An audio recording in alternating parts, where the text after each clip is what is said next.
once we made the decision to get married, I remember we had a phone call over the course of like 6 hours. In one day, we talked on the phone about all the things that we wanted to get out of life. We talked about kids, we talked about religion, we talked about everything. And at the end of that day, he told me, do you still want to get married? And I said, absolutely. I'm in love with you. I want to build a life with you. I want to have a family with you. So the decision was very, very simple. And so he already told me about a month prior that he had reached out to his realtor about putting out feelers about selling his home. Because at this point, now that we're getting married, he's like, I'm going to just try to spend as much time in Dallas as possible. And I was absolutely okay with that. And so in the beginning of January, he had told me that his realtor got an offer off market for his place. And I was like, that's great. And he was like, I'm going to probably take a loss. So, I mean, I'm just trying to get as much as my down payment back. And I was like, how much are you going to end up getting back? He said, probably around $500,000. I was like, well, that's, a good solid base for us to have. And I was more than okay with that. Keep in mind, he still does owe me money at this point. So they end up going under contract. The plan is for the house to sell by the end of January. And everything seemed like it was going smooth. And then one day he calls me and he tells me that he's had the worst day ever. And I'm like, oh, now what? He's frantic. He's like, there's a fire in the control room, the electrical control room at the apartment complex that he bought. And he's just like, I don't know what to do. He's like, there's no power. Like, no one has power. He's like, I just paid this guy $2,000 to bring generators to power up the whole entire apartment. I have an electrician coming. And he's like freaking out. And he basically used all of his money he had to put towards like the generators and paying the electrician for as much work as they could do. And I was like, okay, like what now? And he was like, I need help. At this point, he has now asked me for help. He said, can you send me $5,000? And I said, yeah, of course, I can help you. Again, love is a powerful drug. I hate myself. I hate this. I hate that I was so willing to help him, and it is what it is. But I send him the $5,000. He tells me that his insurance is going to cover it. He's going to be able to pay me back. And also, like, I'm mindful of the fact that his house is supposed to close at the end of the month. And so a week go by and we start talking about plans for the wedding. And so at first we wanted to go to Vegas. And then we looked into it, and Denmark does not recognize wedding marriages that are done in Vegas, because you can get the marriage certificate and get married in the same day. Same thing with Colorado. Shout out to Denmark. I love that rule. But we're like, it's fine. We should just save money. Let's just do it in Dallas. And then we can go do a little weekend trip to Broken Bow, Oklahoma, which is like this cute lake town. And that can be our honeymoon. And he was like, okay, that works fine. We can do that. At this point, he has his flight booked to come back to Dallas in the end of January. Now we're in 2023. And he tells me that one of his really close friends that owns a plumbing business, and my ex was actually godfather of this man's son. This is confirmed. And he came to him and said that his partner in his business is like doing some like shady stuff. He's like scared that he's gonna get like implicated. He wants my ex to buy out his partner. And he's asking him for a loan of $250,000. And I'm like, wow, that's a lot of money. And this time he asked me, and we're about to get married, so now I feel like I can insert my opinion about the situation. So I asked him, I'm like, is this just a handout or is this gonna be a good investment? And he was like, well, I think it's gonna be a really good investment. Like, he has a bunch of ideas of how to expand the business. And to me, I was like, well, if you can help a friend and have a good investment, I think that makes a lot of sense. And as you guys can already tell, I'm a very giving person. I've been very giving my entire life. I get it from my parents. They're very generous and selfless. And so when it comes to helping friends and family in need, I've always done it. If I can do it, I'll always do it. And so to me, I'm like, we have this money coming in. Let's invest it. And I own this house here, and we don't have any big purchases coming up, so it's okay. Like, I wasn't really stressed and pressed about it. And so basically I was like, okay, the house is gonna close at the end of the month, and then he'll be able to like pay me back the money that he owes me, and he'll be able to help his friend, and everything will be good to go. So So he ends up coming back to Dallas. We get our marriage certificate. We set our wedding date for February 10th. And I remember the night before our wedding, he got really, really bad food poisoning, which I feel like should have been another sign that this was 100% the wrong decision to make. But instead I was like, hey, in sickness and in health, like whatever happens, we're going to make it through it. And at this point, he doesn't really have any money. I remember he looked at me, he goes, I'm sick, I'm broke. You want to marry me still? I said, I don't care if you're sick and broke. I love you for you. And we're getting married and I'm so excited and ready for it. So the morning of our wedding, obviously he couldn't afford a ring at that point. And so I remember he got on one knee. I woke up that morning and he's down on one knee next to the bed. And he was like, I know this isn't the proposal you dreamed of. And I promise you, I'm going to propose to you one day with a real ring and we're going to share this with the world. But I want to ask you, will you marry me? And I said, absolutely, I'll marry you.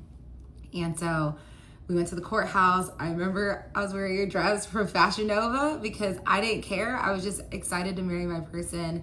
And we got married. And I mean, I truly thought this was one of the best days of my life. I was so happy. I was grinning so big. I still have the pictures and the videos from this day. And we went to Broken Bow afterwards. And we just had a great weekend in a little cabin in the woods. And it's just this cute lake town. So it's perfect. And we brought Smokey. I remember we got burgers. I made a lasagna. We just stayed in and hiked. And it was a really, really wonderful honeymoon. After the wedding, he stayed in Dallas for about a week and then he goes back to Denmark. And he had said that the house had closed and that he was just waiting for the funds. Sometimes there's a little bit of a delay in Denmark. Again, I have no idea how this stuff works. And so while he's in Denmark, he says the funds came through. He transferred the money to his friend for the investment in the plumbing business. And he said that he was about to set up the transfer for me for the money he owed me, which was about $10,000 at that point. And so a couple weeks go by. I still haven't received the money. I'm not super pressed about it because I still am fully trusting him at this point. And he ends up booking his flight to come back to visit in March. And this trip was a trip that my dad and my mom were coming back to Dallas to come visit. And he already planned to ask my dad for my hand in marriage. And so he's about to come visit and he calls me maybe a couple of days before he's about to come to Dallas.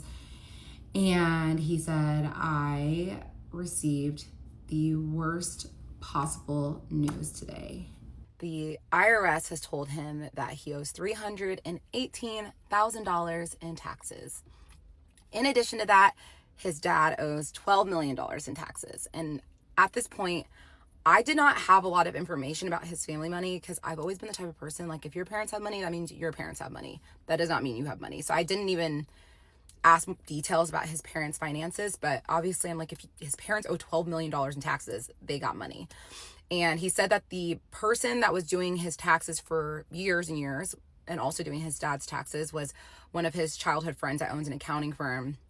And he's like, we've been paying a lot of money in taxes over the years, so someone must be committing some sort of fraud at this point.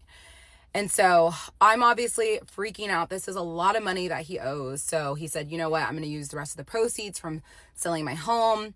And in addition to that, he told me at this point he owns 3 different watches. He owns 2 Rolexes and a Patek watch, which if you're not a watch person, these are very expensive watches. And so a couple hours go by. He's like, I sold my Patek watch. And he said he sold it at a loss. He just needed to get the money.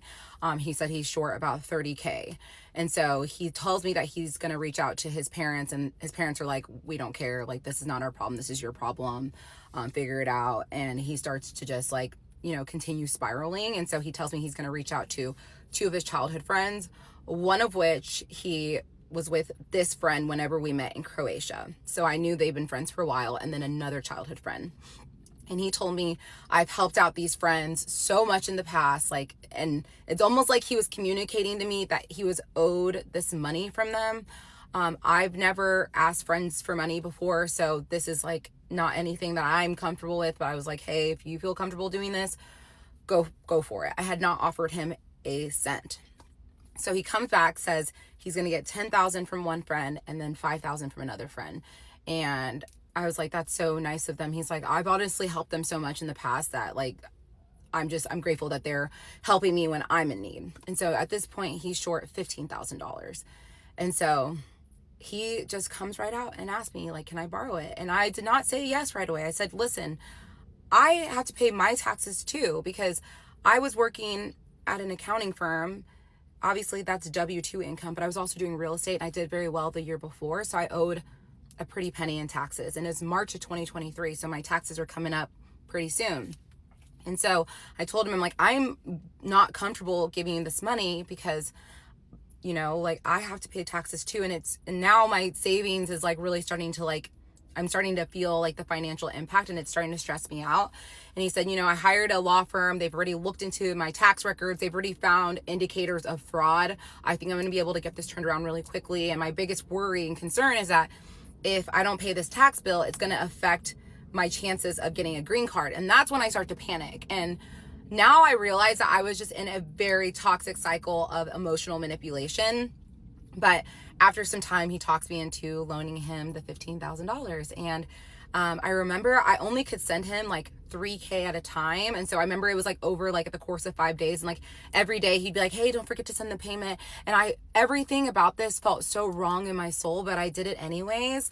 And this was not something that I kept quiet about. Like, I told my parents, I told my siblings, like, my ex got this crazy tax bill, and, you know, they were all aware that we were going through this like financial hiccup, and I didn't like want to be presented as these people with money.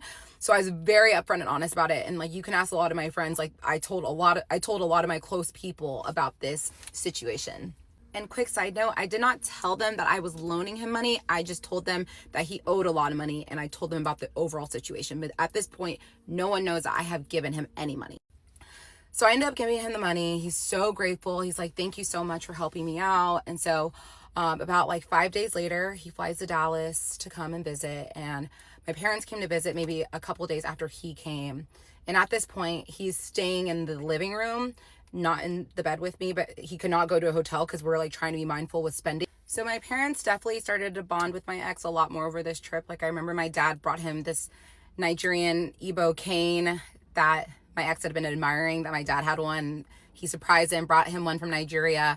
And he actually took my dad out and asked him for my hand in marriage, even though we were already married. And my dad said yes. And my dad also broke kola nut in front of the family and like welcomed my ex into the family. It's just, I mean, it was really special. Obviously we were dealing with a lot of financial stress, but I want you all to know that like I was happy a majority of the time, regardless of the stress I was going through, which is just insane to understand. But after a week, we ended up going to Cabo for one of my childhood friends' wedding. And I had paid for the portion of the wedding already because I had been planning on going by myself. And then obviously I got into a relationship, so I just had to pay like a little extra to add someone to the reservation. But we decided to go a couple days early and celebrate like our honeymoon. And so basically our flight comes and he's staying in the living room. My parents are sleeping in the guest bedroom. And I wake up and I get a text from him. And he says, hey, can you come downstairs real quick? And I said, of course. So I go downstairs. I'm like, what's up? He said, one of my friends, the friend that he had received $5,000 from for the tax bill, reached out to me and said he's freaking out because his wife really wants to buy this house and he's short a certain amount of money to purchase this home. And obviously he was like, I feel so bad because he loaned it to me because he was trying to help me out. And my biggest strength and weakness is empathy. And when I saw him hurting because his friend was not able to do something because of the money he had loaned my ex, and at this point I felt like the friend had loaned us the money. It wasn't like he loaned my ex the money because we were married. And so I do something so stupid and idiotic. I end up loaning him an additional $3,000 not even a week after I had already given him $15,000. So I actually ended up giving him $18,000 in the month of March of 2023. Yes, I'm sick to my stomach. So I can send him the money. We end up going to the airport, fly to Cabo. We have an amazing trip. And at this point, I had just hard launched him on my Instagram Valentine's Day prior. So at this point, I hard launched him after we were already married. And we were in Cabo, and I'm like posting more photos of him on my social media. And I'm going through my Instagram story views and I'm looking at the names and I'm seeing all of these Danish names. And I can tell they're Danish names because there's a different Danish alphabet. And so I'm clicking some of the profiles, and a lot of them you can see like my ex is like the mutual, like follows them. And so I brought it up to him like, hey, all these Danish people are watching my story, but I thought it was weird that no one was like following me. I'm like, these are your friends. Like, and I wanted him to maintain the same friendships in Denmark, even though he was moving to the States, because I never want to be the type of person that takes a man away from like his friends and family. And so I remember I'm clicking profiles, and I click a girl's profile, and I look at the first picture and I see my ex's dog. And that's something that I actually haven't mentioned. My ex did have a dog, and every time he came to visit, he had a friend that was watching the dog. And whenever he sold his place and decided that he was going to spend more time in Dallas, his dog ended up getting adopted by some people, because he's like, I just am not home enough. And at first I told him like, bring the dog to Dallas. Like, I wanted the dog to come. He's like, no, it's fine. Like, that does not make sense to do. And I supported his decision. And he told me that the ex could not take the dog because she was in med school and was constantly out of the home, and she just did not have the capacity to take care of the dog. But I see his dog, and it's like a duck-toller retriever. I think duck-tolling retriever. I think that's how you say it. I saw his dog as a puppy on this girl's profile, and I click the tag, and my ex is tagged. And so I look at him, I go, is this your ex-girlfriend?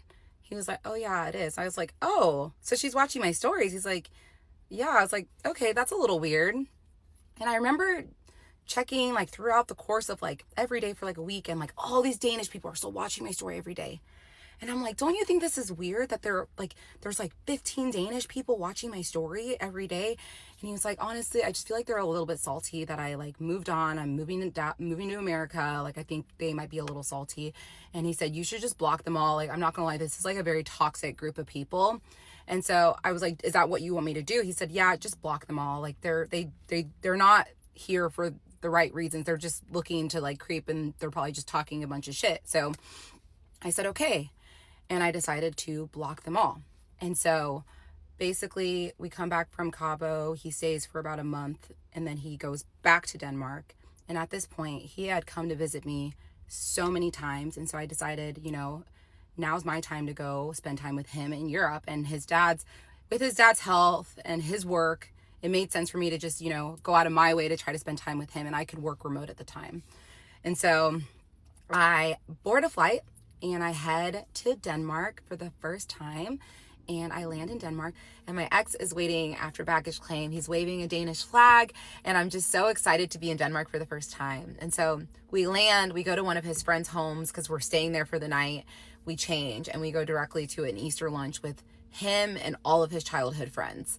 So I walk in, and everyone is just so, so nice. And it's his childhood friends and like their wives and girlfriends. And everyone was just super kind to me. We were drinking, having fun. After a while, I was super jet lagged. So we ended up going back to his friend's house. That's where we stayed that night. And the following day, he gives me the hometown tour. So he shows me where he got baptized. He shows me his elementary school, and we're just exploring. And I just feel so grateful to like see his roots, see where he grew up. And after the day of exploring, we go to his parents' house, and this is my first time meeting his parents, and I am so, so nervous. I've always done really well with parents, but this is, different situation because number one, there's not a whole lot of Black people in Denmark, so they're not used to meeting people that look like me. Also, this man has made it very clear that he's moving to America, so you can only imagine how a mother might feel about the woman that's moving her son 5,000 miles away. So I was really, really nervous, but I'm not even kidding. The second I walked in, me and his mom instantly connected. And I think we bonded over our mutual love for my ex. And so it was his parents and his sister and her boyfriend that she had just recently started dating. We're all at this dinner. She cooked a very traditional Danish meal. It's called flæskesteg. I remember I had seconds, I had thirds. I think that made her fall in love with me even more, because what mother doesn't want a girl that's going to eat their food? And so I brought her like a bunch of gifts, her and his father. I brought them gifts from Dallas, and we just really bonded that first day. She brought out all these photo albums and was showing me like my ex's childhood photos, and it was a really special night. And I remember my ex kept being like, are you sure you're okay with staying here? Because one thing I will say is they lived in a very, very humble home. And listen, I know there's billionaires out there that drive Honda Civics, so I don't judge. I'm never the type of person being like, why are you guys staying in this small house? Spend your money the way you want to spend your money. So I didn't think anything of it, but I was a little bit surprised. And also, Denmark is not the type of place that has all these like big houses. Like a lot of the homes are small regardless of if you have money. But again, didn't think anything of it. So we have a great dinner. The following day, we start going and having these like day trips all over Denmark and going to explore. And it's always me, my ex, and his parents. And one day we went to this area called Skagen, which is the most northern part of Denmark. And it's really beautiful. And it was just fun to go and explore. And we're driving home, and my ex starts yelling at his dad. His dad is yelling back. They just start going at it. And obviously they're speaking Danish. I have no clue what they're saying. My ex pulls over. He gets out of the car, storms out, starts like walking away. I get out of the car. I chase after him. I'm like, what's happening? What's happening? And he was like, my dad basically just said that he's over today. He just wants to go back and watch his game. And I was like, and he basically said he was really upset because he felt like his dad wasn't making an effort to get to know me. And that's when I realized that him and his dad had a really, really toxic relationship. And I also noticed that like they basically exchanged like 1 to 2 sentences a day. I also noticed that he wasn't as close with his sister, his little sister, because I mean, they would talk all the time. And so I thought that was a little strange too. But I don't know, I'm still trying to really understand this family dynamic. But what I do know is that he's a mama's boy. He's close with his mom, which, that was really, really important to me. There were a few things that I took away from this trip. The first being that he is a little bit embarrassed of his family's home. He kept saying, do you want to go stay in a hotel or Airbnb? Do you want to stay here? And I'm like, why would we not stay here? Like, if I went to go visit my parents and I wanted to stay in an Airbnb, they'd be devastated. I was like, of course we're staying here. And he was like, I know it's not like nice. It's a super old house. They haven't renovated it. Like, I don't understand. They have all this money. Like, why don't they do it? I'm like, it's fine. Like, don't worry. We'll be okay. Another thing I noticed was that I did not meet the older sister. No one spoke of her. And I knew at this point she had one kid at this point. So they talked about her a little bit, but it was kind of like the elephant in the room. Like no one really talked about it. And, I know they don't have a relationship. They can't be with each other in intimate settings. But overall, like I did have a good trip with him despite the tension. So after a week, we traveled to Copenhagen, and I remember getting to Copenhagen and I'm immediately just so happy to be there because this city exceeded my expectations. It's a beautiful, beautiful city. And we ended up staying in a hotel, like a cheaper hotel by the water. And I can stay anywhere. I'm good. I don't need to stay anywhere bougie. And I remember him being like, I hate that we have to stay here. Like, it's not nice. I'm like, I don't care. Like, we have a bed, we have a place to stay. It's okay. And so we spent that whole week just exploring Copenhagen, and then we get ready to travel to Nigeria for my grandmother's burial. And so at this point, we're staying in this hotel, and I remember there was like a laundromat at this hotel, so I was doing laundry, and he said, I'm gonna go and get a few things for my storage unit, because he's moved out of his place at this point. He has a storage unit. And so he comes back home and he has like this Rolex box, and he's like, oh, this is one of my Rolexes. I want to show it to you. And at this point, I had already seen his steel, what's it called? The Batman. I already had seen that watch. He had brought it out for Cabo. So I've seen one of his watches. The Patek he sold, I never saw it. So now this is the second watch he's bringing out. And he opens it. And it's, again, I did not know anything about watches before this, but now I know it's a day-date presidential watch with a green face. So he ends up telling me this is like a $50,000 watch. I was like, this is nice. And keep in mind, we're about to leave for Nigeria in like a day. I'm like, why'd you bring it out? And he's like, oh, I'm going to bring it to Nigeria. I go, you're going to do what? And he's like, I'm bringing it to Nigeria. I'm like, you cannot bring a $50,000 watch to Nigeria. And he's like, yeah, I can. And I'm like, this does not make sense. And he said, no, like, this is a special occasion. Like, I want to bring it out for this. And so I told him, okay, I feel very uncomfortable, especially like us being in the village and you're wearing this like expensive watch. You're just asking yourself to get robbed. I just did not understand it, but whatever. He ends up packing the watch. We get ready, and we hop on a flight to go to Nigeria and meet my family for my grandmother's burial. Keep in mind, he had paid for all the hotels, everything in Denmark, and he paid for all the hotels and flights for Nigeria. And so we hop on a plane, go to Nigeria. I'm super nervous because I just don't know what to expect and how he's going to react. But we go, we meet up with my family, and he does so well. And it was funny because everyone wanted to take photos with him, and he was meeting my extended family, like my grandmother. I never thought I would bring a man home to meet my grandmother.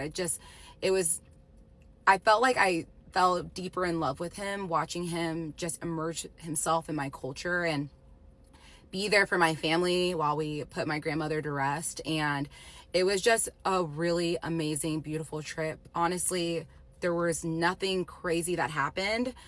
And he tells me while we're in Nigeria that the law firm has settled the issue with his taxes, and they're filing a document for the accounting firm to pay out a settlement, and it'll be paid out soon. And then he'll be able to transfer me the money that I'm owed. And so I'm like, oh, I'm breathing deeply. And it's awkward because I want to bring it up to him all the time, but he's also paying for everything. So I feel like I don't want to put too much pressure on him, even though I should have. So we come back to Denmark, and at this point, we are trying to figure out what our plan is, when we're going to come back to the States.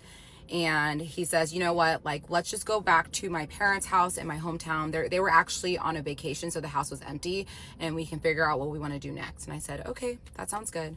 So we go to his parents' house, and at this point, I'm still working remote. So I remember I was at the dining table working, and he walks up to me, and he says, I have some really, really good news. I was like, what's up? He said, my realtor just reached out to me and said there's a very wealthy family that is interested in purchasing this apartment complex.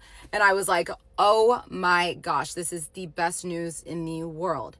And he said, there is one caveat.